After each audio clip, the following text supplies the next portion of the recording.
And welcome to this sports talk edition of TSR Live. So let's go ahead and get right into it, guys. Oh, wait a minute. Hang on a second. Of course, I'm blank. Sorry about that. There we go. We do it live, guys. At any rate, guys, welcome to Sports Talk. Welcome to Sports Talk with Donovan Sharp. Let's go ahead and get right into it. Guys. So today, Andrew Marchand, a writer for The Athletic, broke the news today that ESPN has let go. They have fired Robert Griffin III, RG3 for short, and Sam Ponder has also been fired. Both of them have been fired today. Just a real quick, for those of you who are not, familiar with these two, Robert Griffin III, I think he joined ESPN right around 2021 as a college football and an NFL analyst. He was supposed to be dubbed as ESPN's next big star, right? Like next big star. And I think in the beginning, he called games for the network and he contributed year round. He contributed, with the Super Bowl, the college football playoff, the Pro Bowl, the NFL draft, and of course the Heisman Trophy presentation. He's been featured on ESPN's Monday night NFL pregame show, Monday Night Countdown, for the 22, 23, and 24 seasons. Of course, obviously Robert Griffin III, highly decorated, had a really good career at Baylor. Of course, he won the Heisman Trophy. A lot of people consider Robert Griffin III to be a bust because his career ended a little bit early. He was only there for 3 years. Didn't really learn how to slide. But it appeared that he had transitioned nicely into another career. I don't think it's over for Robert Griffin III. As far as I know, I don't know why they fired him. Of course, I'll get back into that in a little bit. Sam Ponder, on the other hand, she has an even longer history with ESPN. She joined ESPN back in 2011. In 2012, she married Kristen Ponder, who I think then was at Florida State. He eventually became the quarterback for the Minnesota Vikings. Then a couple years later, after she got married, she started using her professional name, Sam Ponder. She started using her married name. So when she first started out at ESPN, she was mainly just a reporter for college football games, as well as the Longhorn Network. Then about a year later, in 2012, she took over for Aaron Andrews on College Game Day. She maintained that role all the way through 2016. She was also a reporter on the ABC Saturday Night Football telecasts with Chris Fowler and Kirk Herbstreit back in 2016. Of course, Chris Fowler, Kirk Herbstreit are the College Game Day guys. Well, in 2017, Sam Ponder, in sort of a shocking but not surprising move, Sam Ponder, she became the new host of ESPN's Sunday NFL Countdown. For my money, I thought she was really, really good. It had been Chris Berman for years and years and years. I forgot who it was after Berman. There might not have been anyone in between.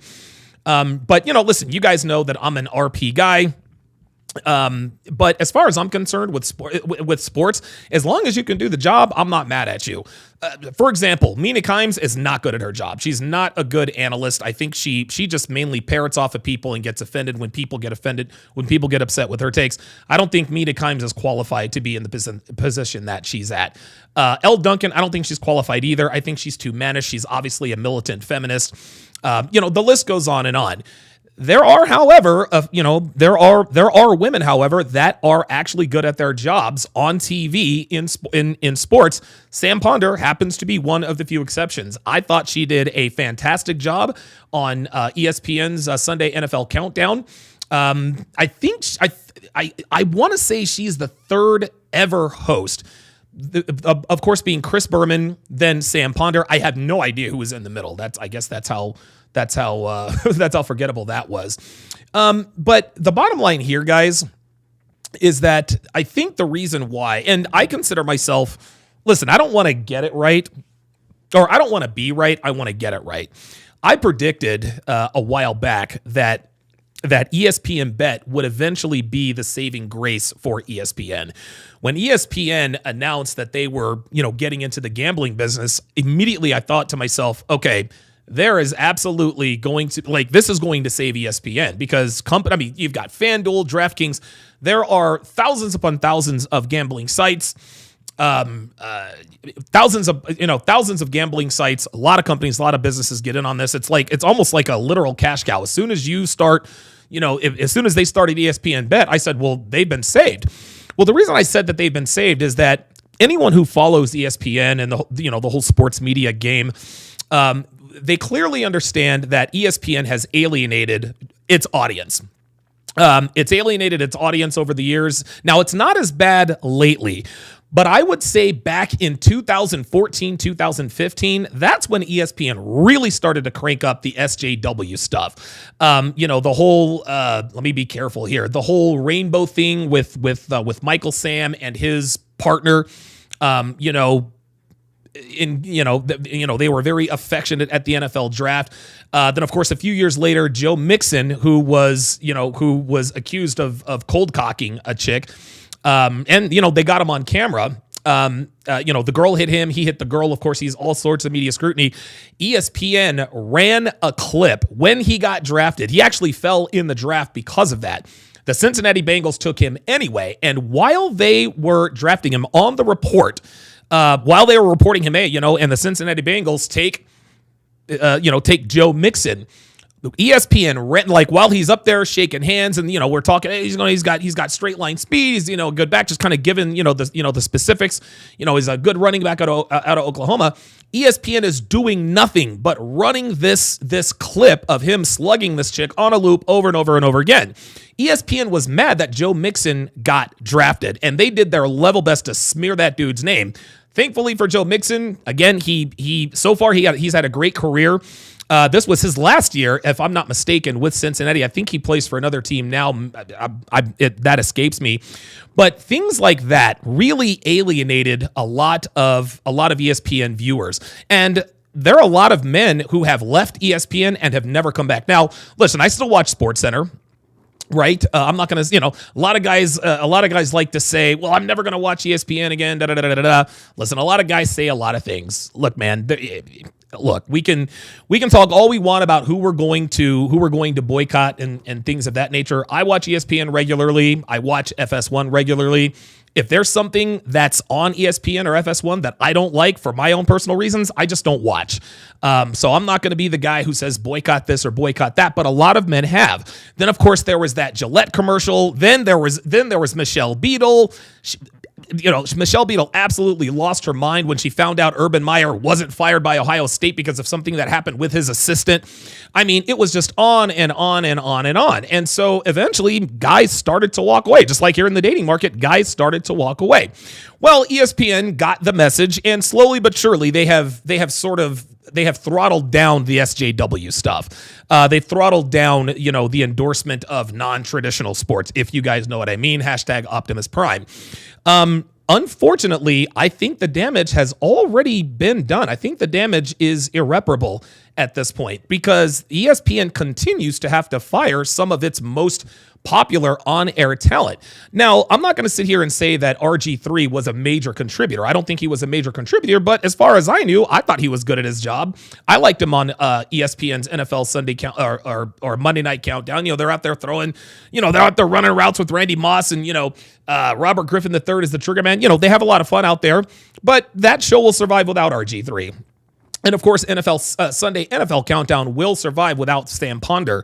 So my question at this point, who is going to? They can replace RG3 with any former player. As a matter of fact, TSR Towers, the Philadelphia Eagles' own retired offensive lineman Jason Kelce was just hired by the ESPN Monday NFL Countdown crew. And so my guess is that that's probably why RG3 has sort of been forced out. But this to me clearly represents budget cuts. They're not going to bring someone new in to replace Sam Ponder. They are going to promote from within like a lot of companies do. So I'd be very interested to see where they go with the Sunday NFL Countdown. That's what I watch. Sunday NFL Countdown. That's my NFL pregame show. A lot of guys watch Fox. A lot of guys watch CBS. I like ESPN's. It's 3 hours long, very in depth, very comprehensive. They really focus on all the teams. They've got reporters at every game. Great production. Great crew, Randy Moss, Rex Ryan, and the guys. Very, very, very, very good on-screen chemistry. And Sam Ponder running the show did a very good job. She did a very good job. Listen, and I was skeptical at first. I was like, oh, here we go. They hired another woman to do this, but she was good at her job. And so that's why I said, all right, I'm not mad at that. So I'd be very interested to see who Sam Ponder's replacement is going to be. But the greater point that I want to make here, as far as this firing is concerned, is this just goes to show that ESPN is still making budget cuts.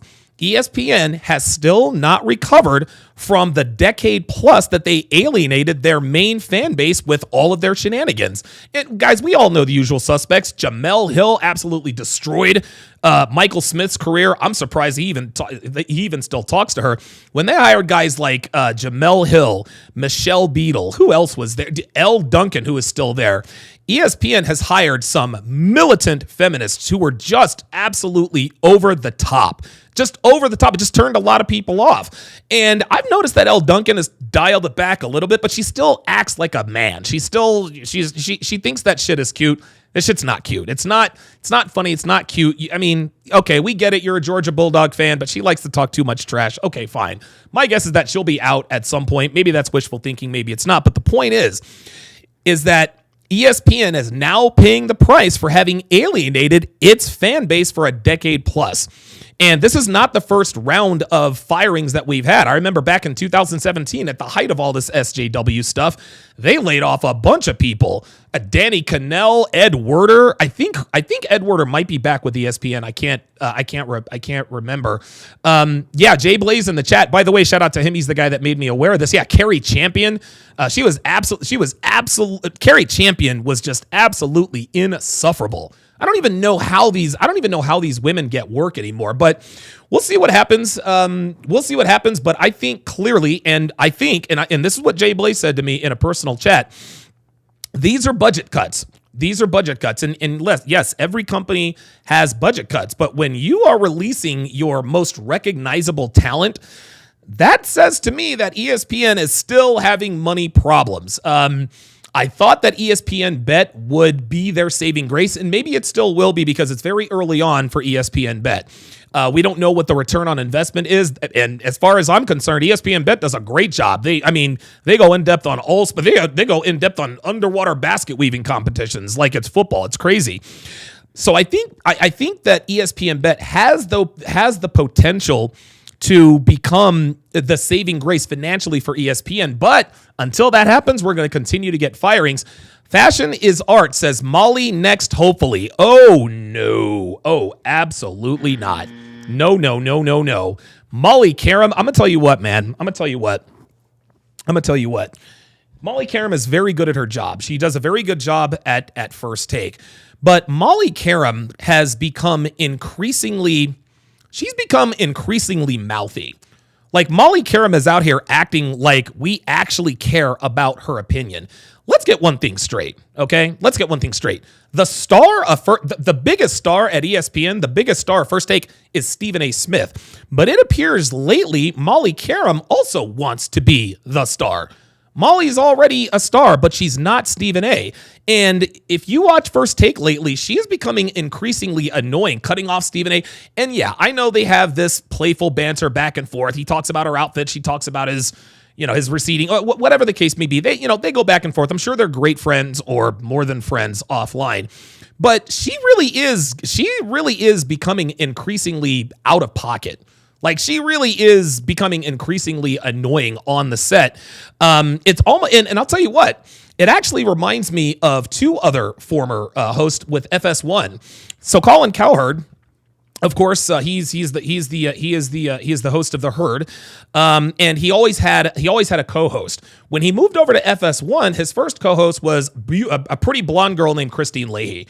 She was an absolute dumpster fire. She clearly was not qualified to be there. She talked out of turn too much. She had this back and forth with LeVar Ball where she thought, "Are you threatening me?" when he was clearly talking about something else. She was just bad for the show. It was almost like Colin was doing the show with his daughter. That's how bad she was. And that honestly, that is an insult to Olivia Cowherd. So eventually, Christine Leahy was out. She had another show with FS1. That quickly fizzled out because Christine Leahy's just not talented. So they brought in Joy Taylor. Joy Taylor was immediately better than Christine Leahy until she wasn't. So the longer Joy Taylor was with Colin Cowherd, the more out of pocket and bigger than her britches, old school term, I'm a boomer, I know, that she became. Now all of a sudden she starts interjecting and she starts giving her opinions and she starts getting bratty. So guess what? Cowherd got her the hell up out of there. She's now a panelist on not First Things First, but Speak, and you know she's a decent panelist on Speak for the most part. But again, I just don't like her brash, mannish attitude. Well, finally, Cowherd decided to bring in Jason McIntyre, and the Herd has never had higher ratings. The on-screen chemistry between him and McIntyre, it is absolute brilliant. Chef's kiss. They got that right. So for someone to suggest that Molly Qerim should be the next host of ESPN's NFL Sunday Countdown, that would not be a good decision because Molly Qerim is not as good at her job as Sam Ponder was at hers. Say what you want about Sam Ponder. Say what you want about her. She was good at her job, which clearly says to me that this was definitely a budget cut decision. So yeah, I think that this is a symptom of something that we have all suspected for years, and that is that ESPN they're strapped for cash. They've got other projects in the works like ESPN Bet, but apparently that hasn't really started paying dividends yet because again they are getting rid of two of their most recognizable talents. So, yeah, Jay Blaze in the chat also says Joy Taylor is also talking relationship stuff. She does keep it real. Yeah, listen, she keeps it real because she's post-wall, and post-wall women always keep it real. That it is what it is. Hunter Jules says, is it because Stephen A. Smith is receiving a big contract? No. No, I think the reason why RG3 is out, these are all budget cuts, right? But ESPN hired recently retired offensive lineman Jason Kelsey. I mean, obviously they have a budget for that. Somebody had to go, and it was Robert Griffin III. Sam Ponder, again, host of ESPN's NFL Sunday Countdown. I think that I think that was she was good at her job, and she wasn't having an affair with anybody, not as far as I know. And even if she was, she'd still have a job. This is a budget cut decision, and that says to me that they're strapped for cash. That's all there is to it. So listen, Stephen A. has always had a big contract. I think he's making something like $12 or $15 million per year, worth every penny and then some. So I don't think Stephen A. had anything to do with RG3 being ousted. I think they have a different budget for Stephen A. Smith. I think his return on investment is sky high, and he's not going anywhere unless he says so. King Life says everything Disney touches, it destroys. Yeah, absolutely. Ram Martin says, I actually like Sam Ponder. Yeah, I liked her too. I really, really did. Sam Ponder was really good host. I don't think Sam Ponder, it's not going to take long for Sam to find another job. You know, I mean, I'm sure her phone is ringing off. She's almost like a Mike Tomlin, right? If Mike Tomlin was ever fired from the Steelers, which is unlikely because the Steelers there have only been 3 head coaches in Steeler history: Chuck Noll, Bill Cowher, and now Mike Tomlin. But let's just say, for the sake of argument, if Mike Tomlin were to get fired, dude, he'd have a job tomorrow.